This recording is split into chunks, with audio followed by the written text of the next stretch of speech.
Je, waweza kutafakari kuhusu hili? Umbali alikotoa Mungu wako ni lipi umelitenda we chema machoni pake?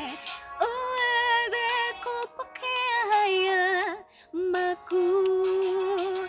Neema imetujia na rehema zake zatufunika.